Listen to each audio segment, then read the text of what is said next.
갈라디아서 3장 1절에서 9절 교독하시겠습니다.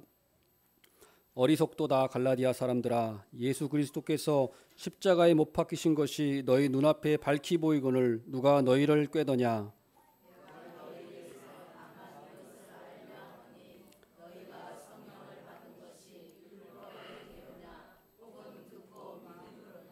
너희가 이같이 어리석으냐. 성령으로 시작하였다가 이제는 육체로 마치겠느냐.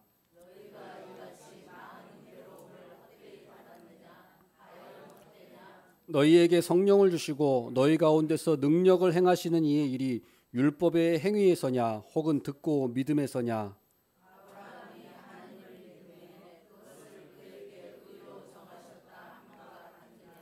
그런즉 믿음으로 말미암은 자들은 아브라함의 자손인 줄 알지어다.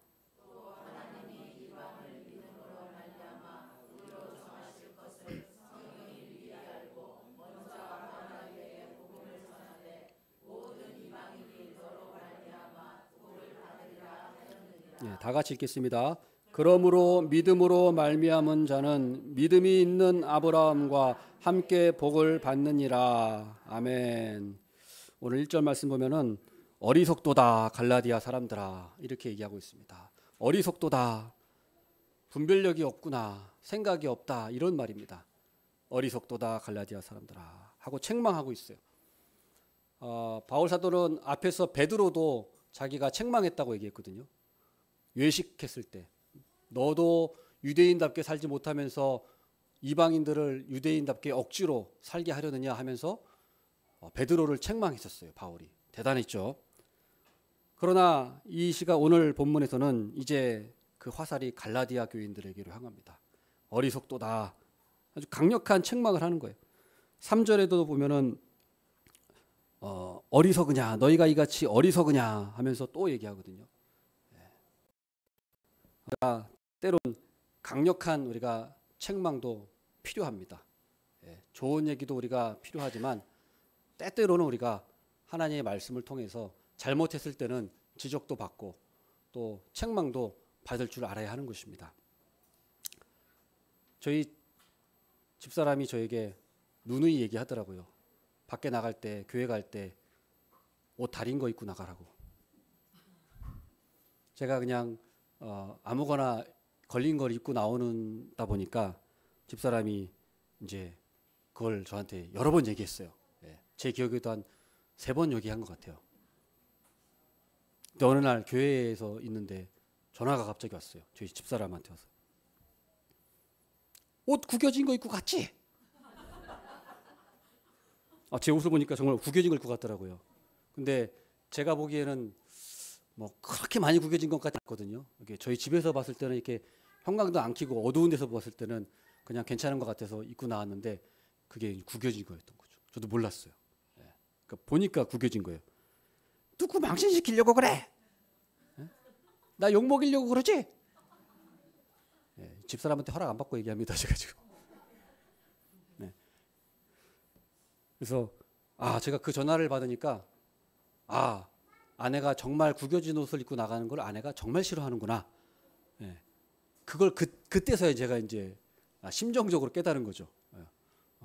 그냥 그전엔 얘기 들어도 그냥 그런가 보다. 그렇게 해야지 이렇게만 생각했는데 전화로 갑자기 이제 화를 내니까 제가 이제 그때서야 옷 구겨지고 나가면 정말 아내가 싫어하는구나. 정말 아내를 욕먹이는 거구나.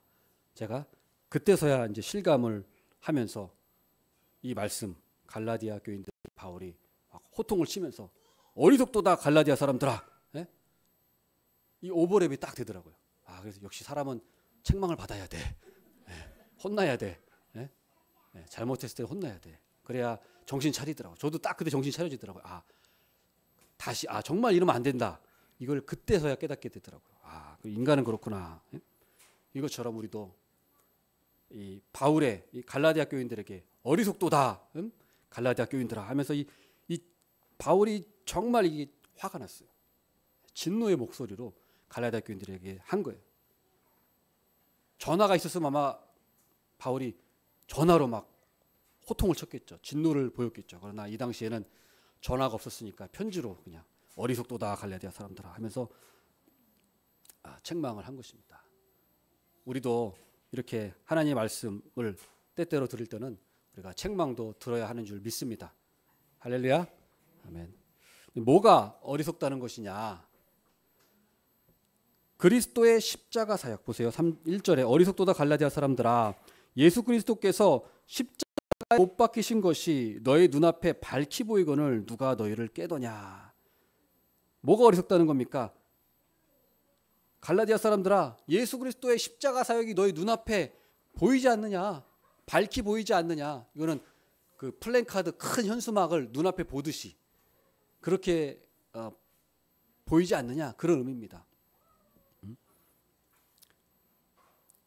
사도 바울이 갈라디아 교인들에게 그 1차 전도 여행이거든요. 1차 선교 여행 때 갈라디아 지역을 바울이 누비면서 선교를 했을 때 항상 바울은 예수 그리스도에 대해서 전했습니다. 사도행전 13장에 보면은 그 갈라디아 지역에서 행한 그 설교가 나옵니다. 그 비시디의 안디옥이라고 하는 지역에서 바울이 처음으로 설교를 합니다. 1차 선교 여행이죠. 사도행전 13장에 보면은 그 내용이 나오는데 예수 그리스도를 전하고 있어요.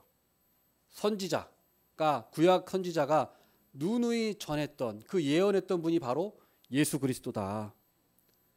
다윗의 후손, 너희들이 기다리던 다윗의 후손이 바로 예수님이시다.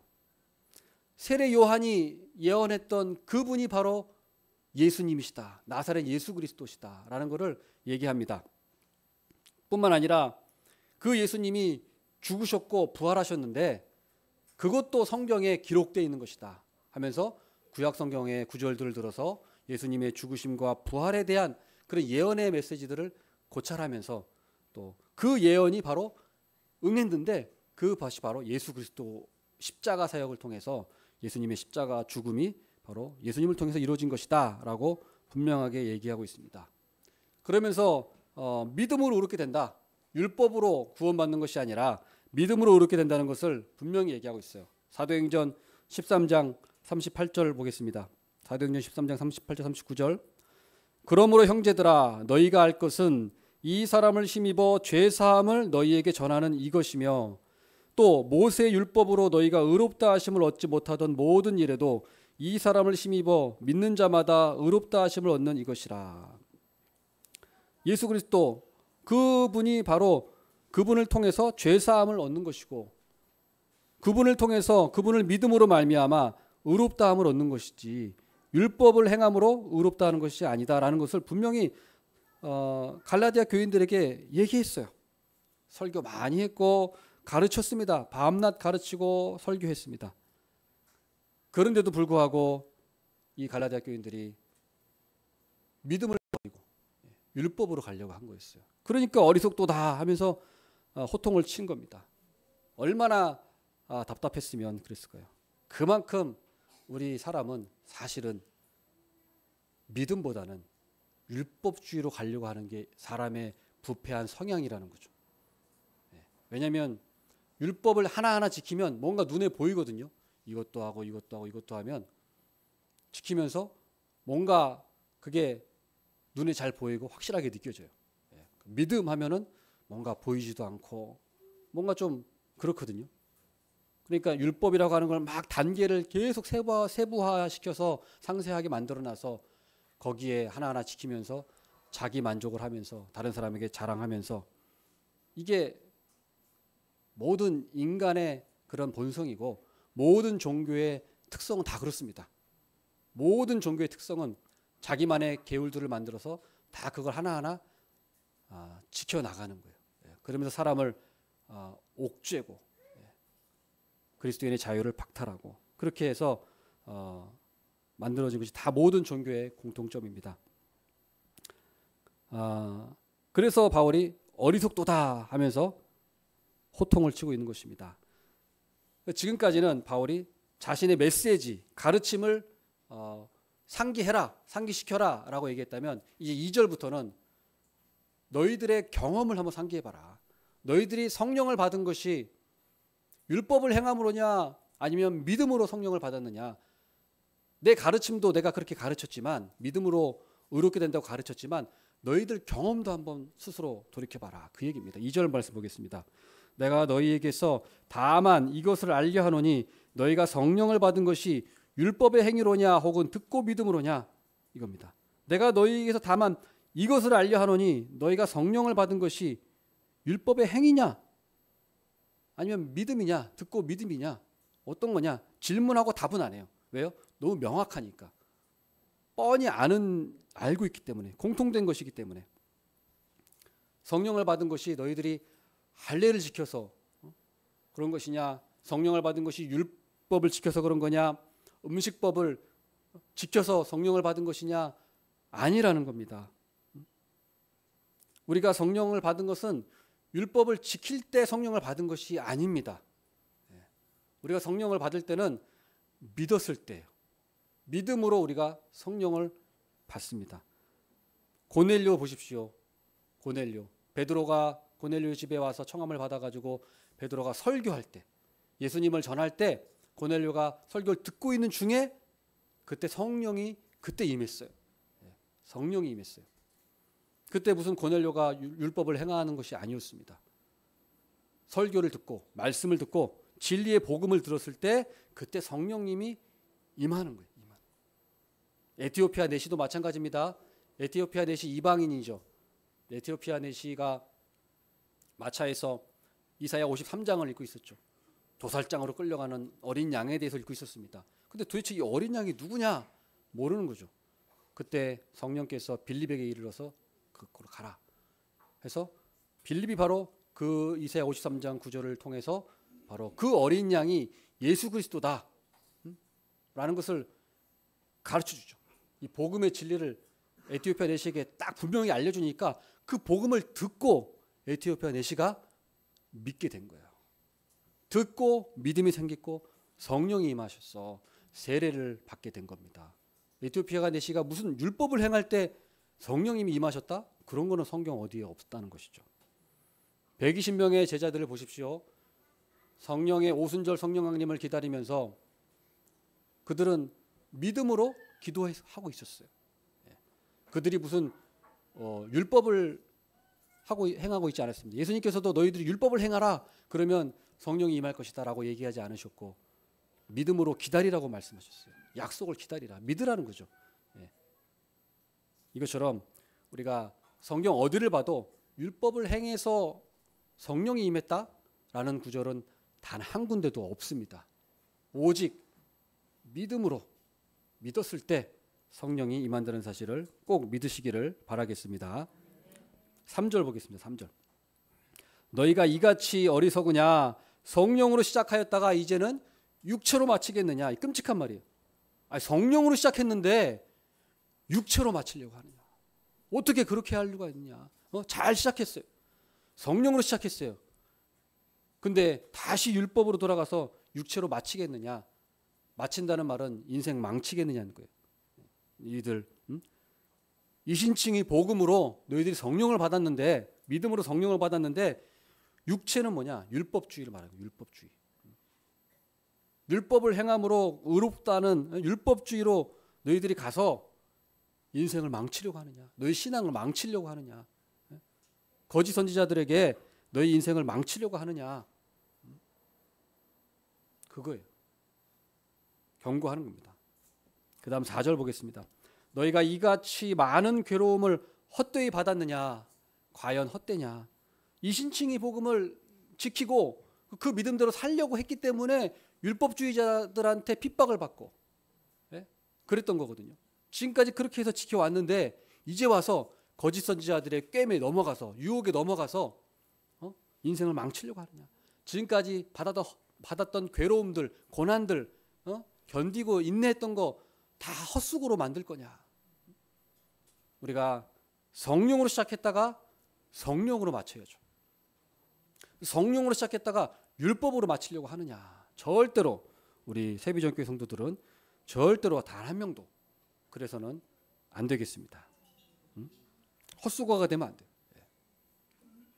그래서 5절을 말씀합니다. 너희에게 성령을 주시고 너희 가운데서 능력을 행하시는 이의 일이 율법의 행위에서냐 듣고 믿음에서냐. 다시 한번 얘기해요. 너희에게 성령을 주시고 너희 가운데서 능력을 행하시는 이의 일이 율법의 행위냐 듣고 믿음이냐 계속 지금 그걸 질문하고 있어요. 성령 받은 게 율법 행위냐 믿음이냐 계속 질문하는 거예요. 하도 답답하니까 반어적으로 다 너무나 확연한 것인데 꿰매 넘어갔기 때문에 계속 질문하는 겁니다. 너희에게 성령을 주신 거. 그러니까 이거는 두 가지를 얘기해요. 성령을 주셨다는 말은 성령 처음 받았을 때 우리가 믿음 고백했을 때 예수님을 믿음 고백했을 때 성령이 임하는 거예요. 우리가 믿음으로 진정히 우리가 예수 그리스도를 내 구주로 모셔드렸을 때 내 마음으로 믿었을 때 그때 성령이 임하는 것입니다. 우리에게 그때 무슨 어떤 감정이나 어떤 육체적인 현상이 없었어요. 그럼에도 불구하고 믿었을 때에 성령이 임했다는 사실을 성경은 분명히 말씀하고 있습니다. 그걸 우리가 믿어야 합니다. 그 다음에 너희 가운데서 능력 행하시는 이의 일. 그러니까 처음 믿었을 때뿐만 아니라 믿고 난 후에 성령 충만이죠. 쉽게 얘기하면. 성령 충만도 너희들이 율법의 행위로 성령 충만 받았냐? 그거예요. 아니라는 거예요. 성령 충만도 율법 행위로 받는 것이 아니라 믿음으로 성령 충만을 받는다는 거예요. 그러니까 처음에 성령의 내주하심, 처음에 믿었을 때도 처음에도 믿었을 때 성령이 임했고 그 다음에 성령 충만도 믿었을 때 성령 충만이 이루어진다는 거예요. 어떤 사람들은 칭의, 그러니까 처음 믿었을 때 칭의는 믿음으로 우리가 이루어지지만 성화는 내 힘으로 하는 거야. 이렇게 생각하는 사람들도 종종 있어 왔습니다. 그러나 성경은 그렇게 가르치지 않아요. 성경은 칭의도 믿음으로, 성화도 믿음으로, 믿음으로 시작해서 믿음으로 신앙생활하고 믿음으로 마치는 거예요. 믿음으로 시작했다가 성화는 율법주의, 내 힘과 내 능력으로, 내 노력으로, 내 열심으로 이룬다? 그것은 성경적이지 않아요. 그것은 하나님의 말씀에 맞지 않습니다. 우리 칭의나 성화 모두 원리는 단 하나예요. 믿음이에요. 믿음. 믿음으로 우리가 처음에 성령 받고 믿음으로 성령 충만해지는 거예요. 우리가 이것을 꼭 기억해야 돼요. 그래서 믿음이라고 하는 것은 다른 말로 하면 우리가 은혜라고 할 수 있어요. 은혜. 우리가 구원받는 건 믿음으로 구원받는다 그러면 그 말은 다른 말로 하면 우리가 우리의 은혜로 구원받는다는 거예요. 우리의 노력과 열심으로 구원받는다는 것이 아니라는 거예요. 어떤 사람들은 믿음을 강조해요. 우리 복음주의 안에서도 믿음을 강조합니다. 근데 믿음을 강조하는데 믿음을 너무 강조하다 보니까 믿음이 은혜인데 믿음을 공로로 여기는 그런 경향도 있었어요. 믿음은 좋아. 나도 믿어야만 나도 성령 받고 믿어야만 의롭게 된다고 알아. 나도 그렇게 믿어. 근데 믿은 건 내가 믿기로 결심한 거잖아. 내가 선택한 거잖아. 내가 선택한 거니까 내가 거기 좀 잘한 거 아니겠어? 내 공로가 들어간 거 아니겠어? 내가 잘 선택했잖아. 내가 결심했잖아. 내 의지로 교회 가기로 했고 내가 믿기로 했고 이런 내가 의지적으로 결심을 했잖아. 결단을 했으니까 이거 그래도 100%는 아니더라도 50%나 30% 정도는 내 공로가 들어가지 않겠어? 라고 그 믿음에 조금 자기의 공로를 집어넣습니다. 그게 아주 그런 경향이 또 크게 있었어요. 그러나 성경은 그렇지 않아요. 믿음은 뭐라고 합니까? 하나님의 선물이라고 하고 있어요. 하나님의 선물. 선물이라고 하는 거는 주신 걸 그냥 받은 거예요. 공로가 전혀 들어가지 않는 겁니다. 믿음에는 공로가 없어요. 그러니까 믿음으로 구원받는다는 거는 다른 말로 하면 은혜로 구원받는다는 말과 마찬가지예요. 그러므로 우리가 이신칭의와 율법주의의 가장 큰 핵심적인 차이는 뭐냐면 은혜주의냐 공로주의냐예요. 이신칭의의 핵심은 바로 은혜를 강조하는 거예요. 그러나 율법주의의 핵심, 가장 큰 문제는 뭐냐면 율법을 지키고 막 그것보다도 율법주의의 문제는 그게 공로주의이기 때문에 그래요. 내가 율법을 지킨 공로로 의롭게 된다. 구원받는다. 이게 아주 잘못된 거라는 거예요. 이게 하나님의 영광을 가로채는 거예요. 우리가 취하게 되는 거예요. 그래서 그거는 절대 우리가 받아들일 수 없는 거죠. 그래서 믿음을 강조하는데 거기에 조금이라도 공로가 개입되고 공로주의로 기울어지는 순간 그것은 사실은 율법주의와 마찬가지인 거예요. 율법주의랑 마찬가지예요. 율법주의가 아니라고 해도 믿음으로 구원받는다고 말은 해도 사실은 율법주의인 거예요. 그거는. 그러니까 우리가 믿음으로 구원받는다는 것뿐만 아니라 그 말의 뜻은 은혜로 구원받는다는 것을 같이 알아야 돼요. 우리가. 그러니까 내 믿음, 믿읍시다. 좋아요. 강조하는 건 좋으나 내 믿음을 너무 강조하면 그것도 잘못된다는 거예요. 하나님의 은혜를 강조해야 돼요. 그래서 우리가 종교개혁자들의 5대 강령 뭐죠? 오직 성경, 오직 그리스도, 오직 은혜, 오직 믿음, 오직 하나님께 영광인데 순서를 보세요. 오직 믿음 앞에 뭐가 들어가요? 오직 은혜예요. 오직 은혜 다음에 오직 믿음이 나온 순서가 그렇거든요. 왜요? 믿음도 하나님의 선물이기 때문에. 은혜가 주어져야 믿을 수 있기 때문에 그 순서가 그렇게 된다는 사실을 우리가 꼭 기억해야겠습니다. 우리 6절 말씀 보겠습니다. 6절. 아브라함이 하나님을 믿음에 그것을 그에게 의로 정하셨다 함과 같으니라. 이것은 이제 아브라함을 예로 들어서 이제 이신칭이가 구약의 아브라함을 통해서 이제 그 근거로 삼는 거죠. 아브라함을 봐라. 유대주의자들아 너희들이 그렇게 시조로 여기고 존경하고 가장 영광스럽게 여기는 아브라함. 그 조상이 너희들의 조상이 이신칭이 믿음의 조상이었어. 그걸 얘기하고 있어요. 창세기 15장 6절을 인용하고 있는 거죠. 그래서 아브라함이 하나님을 믿음에 그것을 그에게 의로 정하셨다. 의로 여기셨다. 이런 거예요. 근데 사실 우리가 이 아브라함의 믿음을 이 창세기 15장 이 당시에 하나님께서 아브라함의 믿음을 의롭다고 여기셨을 때 이 아브라함의 믿음은 사실은 연약했어요. 아주 연약했어요. 근데 하나님께서 그 연약한 믿음이지만 사실 그 어떻게 보면 조그만 그 씨앗을 보시고 하나님께서 의롭다고 여겨주셨어요. 아브라함의 믿음이 엄청 좋지 않았어요. 이 당시 사실은. 그걸 어떻게 알 수 있냐면은 창세기 15장에 믿음으로 의롭다함을 받거든요. 아브라함이. 근데 창세기 16장 바로 그 다음 장에 무슨 일이 일어나냐면 하갈을 통해서 여종 하갈을 통해서 이스마엘을 낳아요. 하나님께서 아브라함에게 너에게 자식을 주겠다고 했는데 그걸 기다리지 못해가지고 사라가 자꾸 닥달하니까 그거 못 이겨가지고 여종 하갈을 통해가지고 이스마엘을 낳잖아요. 그러니까 보세요. 아브라함의 믿음이 그 정도밖에 사실은 안 된 거예요. 믿었다고 했지만 사실은 쥐꼬리만한 믿음, 연약한 믿음이었다. 그리고 바로 그 다음 장 창세기 17장에 또 무슨 일이 일어나냐면 하나님께서 아브라함에게 다시 한번 얘기합니다. 아들을 주겠다고. 이제 99세 때 나타나셔서 내년 이맘때 아들을 주겠다고 아브라함에게 얘기하세요. 그러니까 아브라함이 창세기 17장 17절에 엎드려 웃으며 이렇게 했어요. 아니 15장에서 믿었다고 했지 않습니까? 믿었어요. 창세기 15장 6절에 하나님이 너 몸을 통해서 아들을 주고 자손을 번성케 하겠다고 했는데 그때 믿었다 그랬어요. 근데 창세기 15장에서는 하갈을 통해 이스마엘 낳아요. 창세기 17장에서는 하나님이 아들 내년에 이맘때 아들 주겠다고 하니까 아니 내 아내가 지금 나이가 몇이고 제가 나이가 99세인데 어떻게 아들을 낳을 수 있겠다는 겁니까? 그러니까 처음에는 조금 젊었으니까 좀 가능성이 있다고 생각했는지 몰라도 이제 99세니까 그런지 몰라도 아무튼 하나님이 아들 내년 이맘때 아들 주겠다고 했는데 성경에는 아브라함이 엎드려 웃었다 이렇게 얘기했어요. 그 다음에 보면 사라도 웃죠. 그걸 보세요. 이 아브라함의 믿음이 사실은 쥐꼬리 같은 믿음. 사실은 연약한 믿음이었어요.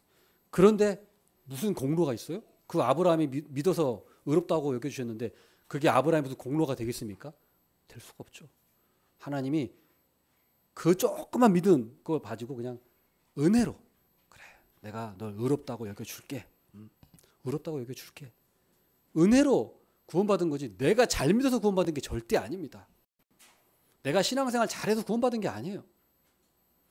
내가 잘 믿어서 내가 결심을 잘해서 하나님이 나를 받아주시는 것이 아닙니다. 하나님 그걸 본 게 아니에요. 하나님은 우리의 믿음이 연약하지만 형편없어요. 형편없지만 그럼에도 불구하고 그래 내가 의롭다고 여겨줄게 하고 은혜로 우리를 의롭다고 여겨주신 거예요. 우리도 마찬가지입니다. 예수님 처음 영접하셨을 때 한번 생각해 보십시오. 얼마나 연약했습니까 우리가. 예수님 처음 믿었을 때 형편없었어요. 저도 돌이켜보면은 예수님 처음 믿었을 때 참 형편없었습니다. 제가 예수님 처음 믿고 얼마 안 있어서 호프집에서 알바를 했어요. 청년 때. 호프집 요즘에 있나 모르겠어요. 저도 하여튼 옛날에 호프집이라고 했는데 호프집 가서 알바를 했어요. 군대 전역하고서 이제 나도 돈을 좀 벌어야겠다. 부모님한테 짐을 덜어드려야지 하고서 이제 야간에 밤에 가서 이제 6시부터 새벽 2시까지 했어요. 굉장히 힘들더라고요. 근데 호프집인데 이제 한 달에 한 번 회식을 해요. 한 달에 한 번. 근데 호프집이니까 회식을 어디 안 가고 호프집 거기서 그냥 회식을 해요. 문 닫았고 창문 닫고 거기서 그냥 맥주도 그냥 무제한이니까 맥주 딱 받고 뭐 마시고 안주도 그냥 주방 들어가서 그냥 골뱅이 소면 뚝딱 만들어 가지고 그냥 딱 가져와서 먹고. 옛날 생각 나시나요? 딱 맥주 마시고. 그리고 또 그 다음날 교회 가서 예배 드리고 청년부 예배 가서 예배 드리고. 근데 제가 이제 그때 알바를 하면서 이제 그랬는데 교회에서 단기 선교를 간대요. 중국으로. 처음으로 단기 선교를 간다는 거예요. 그래서 지난번 제가 말씀드렸지만 안 가려고 했는데 그 우리 간사 누나가 저를 꼬셔가지고 운영이 너 간다 해가지고 안 가 했는데 이름을 넣었어요. 그다음 어떻게 하다 보니까 갔어요. 저도 가게 됐어요. 근데 가기 전에 제가 생각했어요. 그래도 내가 아무리 단기 선교라지만 양심이 있으니까 그래도 내가 술은 끊고 가야지. 그래도 단기 선교사인데 일주일밖에 안 하지만 그래도 내가 술은 끊고 가야지. 그래서 끊었어요 제가. 근데 그랬더니 맥주를 끊었어요. 맥주. 네, 그 전에도 제가 소주를 좀 마셨었는데 그것도 제가 나중에 말씀드리지만 주님의 은혜로 이미 그 전에 끊었어요 제가. 예수님 믿고 나서 소주를 마시려고 했는데 역해가지고 못 마시겠더라고요. 와, 저 안 그랬거든요. 잘 마셨는데 셌어요 술이. 제가 엄청 셌는데 2병 마셔도 막 끄떡 없어요. 막 그랬는데도 예수님 믿고 나서 처음으로 딱 소주를 마시려고 딱 냄새를 맡는데 도저히 못 마시겠는 거예요. 그냥 그날로 끊어졌어요. 근데 맥주는 알바하면서 맥주는 괜찮겠지 하고 그냥 마셨죠. 근데 어쨌든 제가 이렇게 얘기 드리는 거는 제 믿음이 돌이켜보니까 그때 그랬다는 거예요. 맥주 마시고 회식해서 6시까지 새벽 6시까지 맥주 마시고 그 다음날 교회 가고 이렇게 생활했다고. 다 경험이 있으실 겁니다. 저만 그런 거 아니죠? 다 마찬가지입니다.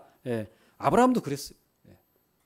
그러니까 우리의 믿음이 처음부터 사실은 완성적인 것은 아니라는 거예요. 우리 웨스트민스터 신앙 고백서에도 보면은 믿음과 확신에 대여라는 그 조항이 나옵니다. 거기 보면 제가 참 은혜를 받은 게 뭐냐면 처음부터 믿음이 완성된 사람은 없다라고 나와요. 처음에 믿음으로 시작했지만 그 중에 여러 가지 고난과 연단을 통해서 믿음이 약해지기도 하고 그러다가 또 하나님께서 때가 되셔서 연단과 고난을 통해서 믿음을 주셔서 믿음이 자라간다 이런 말씀이 있어요. 그걸 보고 제가 굉장히 은혜를 받았어요. 그렇구나. 내가 지금 믿음이 연약하지만 그렇다고 해서 내가 믿음이 없는 건 아니었구나. 내가 하나님 처음 믿었을 때 그 형편없는 믿음이지만 그 조그만 그 쥐꼬리만한 믿음을 하나님이 보시고 의롭다고 여겨주셨구나.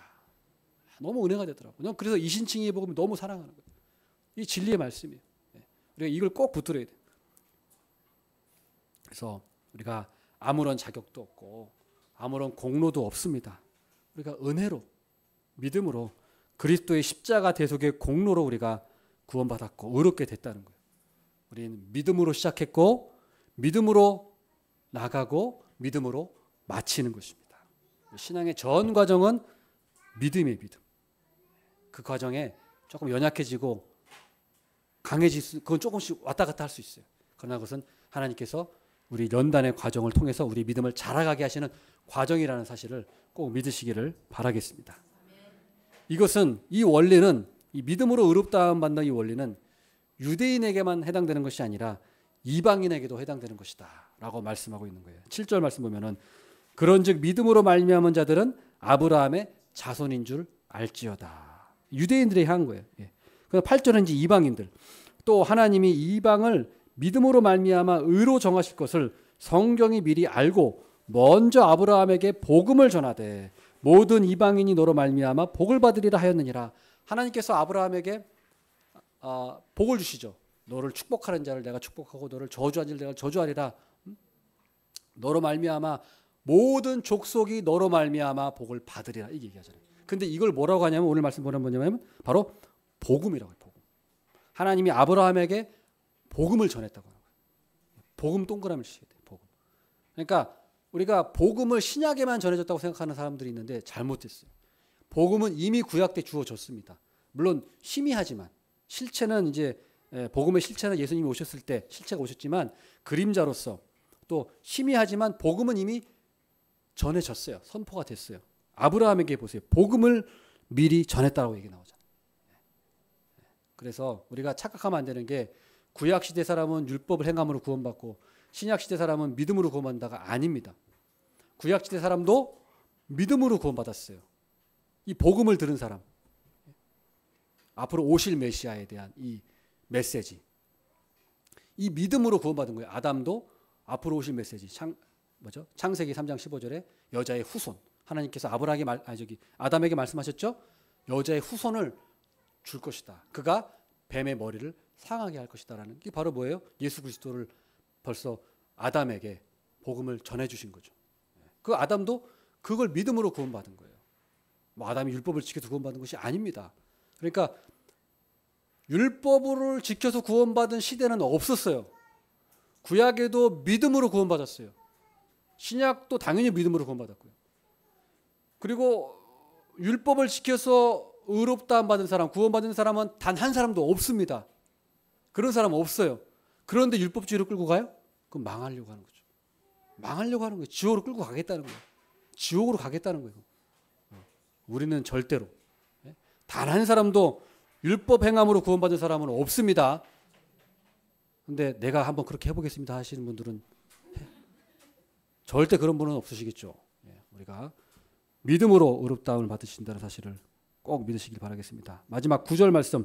그러므로 믿음으로 말미암은 자는 믿음이 있는 아브라함과 함께 복을 받느니라. 이게 결론이에요. 믿음으로 복을 받아요. 믿음으로 복을 받아요. 믿음으로 우리가 은혜 받고 믿음으로 성령을 받는 거예요. 성령 충만도 믿음으로 받는 거예요. 믿음. 사실 우리가 꼭 기억하면서 우리가 하나님께 은혜의 복음, 은혜의 그런 주시는 그 믿음을 우리가 꼭 우리 마음에 붙드는 저희들이 되기를 바라겠습니다. 아멘.